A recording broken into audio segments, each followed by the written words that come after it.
घबरा के दिविज उल्टे पांव नीचे दौड़ा।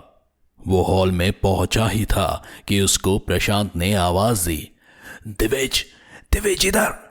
दिविज ने देखा तो प्रशांत हॉल के बगल वाले कमरे से आवाज लगा रहा था। दिविज के अंदर आते ही प्रशांत ने दरवाजा बंद कर लिया। प्रशांत भाई, ये रोहित, ये सब क्या हो रहा है? क्या हुआ उनको? कुछ समझ नहीं आ रहा है। दिविज तकरीबन रोते हुए प्रशांत से बोला, मुझे खुद समझ में नहीं आ रहा है कि क्या हो रहा है।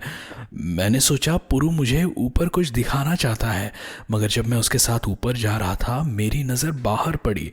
चांद की रोशनी में झाड़ियों में पुरु की शत विशत लाश दिखाई दी।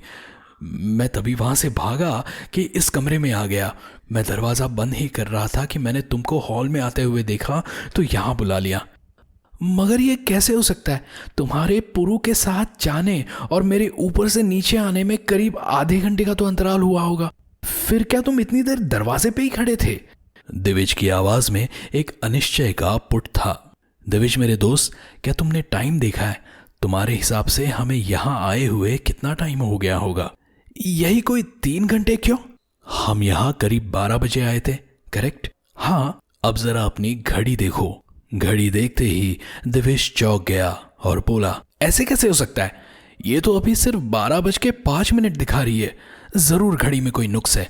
घड़ी में कोई नुक्स नहीं है। हमको यहाँ आए सिर्फ 5 ही मिनट हुए हैं। हम हमेशा कहते थे ना, भूत प्रेत कुछ नहीं होता, मगर आज बात अलग है। ये प्रेत लीला ही है कि इस घर के अंदर समय अलग चल रहा है और 1 सेकेंड 1 घंटे के बराबर लग रहा है। तभी दिविज की नजर प्रशांत के पैर पर पड़ी। उसने प्रशांत से पूछा, तुम्हारी चोट पे ये क्या हो रहा है? प्रशांत के पैर की चोट से वही कीड़े निकल रहे थे जैसे कि दिविज ने उस लाश के मुंह पे देखे थे। पता नहीं, जब पुरु ने पट्टी बांधी थी तब तो ठीक था, मगर धीरे धीरे मुझे ऐसे लगा जैसे अंदर कुछ चल रहा है पट्टी के अंदर। मगर देखने में तो सब ठीक था। फिर अभी थोड़ी देर पहले देखा तो ये हाल था पैर का। भाई, हमको बाहर निकलना है। एक बार यहाँ से निकल गए फिर दिन में आके दोनों की लाशें ले जाएंगे। मेरा ख्याल है रोहित की लाश बेसमेंट में ही होनी चाहिए। जब हम दोनों तुम्हारे चीख सुन के भागे थे ना, तो वो पीछे रह गया था। जरूर तभी उसके साथ कुछ हादसा हुआ है। लेकिन निकलेंगे कैसे? पता नहीं तुमने ध्यान दिया कि नहीं, मगर इस घर में अब एक भी दरवाज़ा या खिड़की नहीं रही। यहाँ तक कि जहाँ से हम अंदर आए थे या जहाँ से मैंने पुरु की लाश देखी थी लटके हुए, वो तक गायब है। दिविज एक पल को सुन रह गया, फिर होश में आया और बाहर जाने के लिए दरवाजा खोलने लगा। क्या कर रहे हो?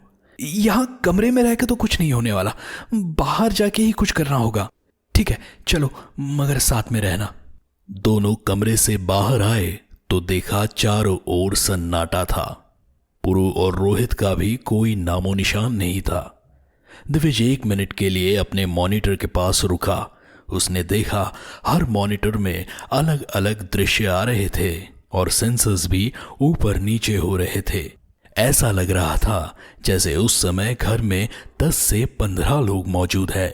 वही एक मॉनिटर में पुरु और रोहित दिखाई दिए जो बेसमेंट से ऊपर आ रहे थे। दिविज ने ये प्रशांत को दिखाया और बोला, चलो छत पे चल के देखते हैं। दोनों सीढ़ी की तरफ से चल दिए। चलने में प्रशांत को अपने पैर के कारण थोड़ी असुविधा हो रही थी। वो धीरे धीरे चल रहा था, तभी एकदम से वो चिल्ला के गिरा। दिविज के पूछने पर उसने उठ के चौकड़ी मारी और अपना घाव दिखाया। उसका घाव पूरा सड़ चुका था, मगर हैरानी की बात यह थी कि वो कीड़े जो घाव से बाहर गिर रहे थे, अब वो पैर के अंदर की तरफ जा रहे थे।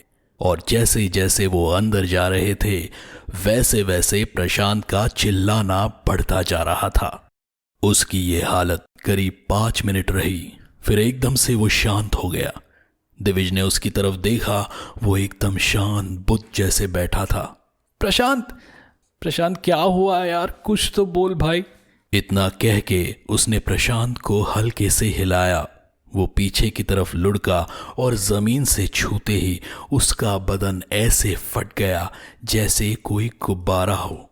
उसके फटने के साथ ही उसके मांस के लोथड़े और कीड़े चारों तरफ बिखर गए और दिविज को सरोबर कर दिया। पैर के कीड़े प्रशांत के पूरे जिस्म के अंदर फैल गए थे और उसके दिमाग को ही छल्ली कर दिया था।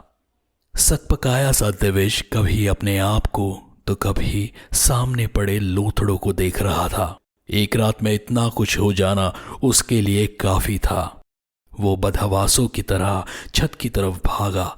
सीढ़ी चढ़ के अभी पहले से दूसरे फ्लोर पहुंचा ही था कि उसके सामने कुछ गिरा। वो वही थमक गया और देखा तो सामने वही लाश थी जो उसने कमरे में देखी थी, सड़ी गली कीड़े वाली। मगर ध्यान से देखने में पता लगा वो रोहित की लाश थी। ये शायद दिविज के दिमाग के लिए आखिरी चोट थी। वो वही पागलों की तरह हंसने लगा। इसी पागलपन के दौरे में उसका पैर सीढ़ी से फिसला और वो सीधे गिरता हुआ हॉल में आया।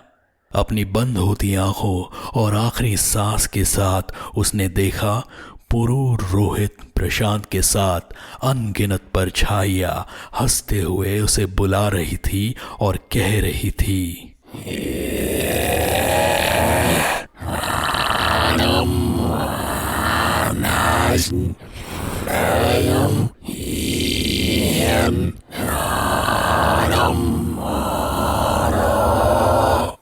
जिसका मतलब था आना मना नहीं मगर जाना मना है।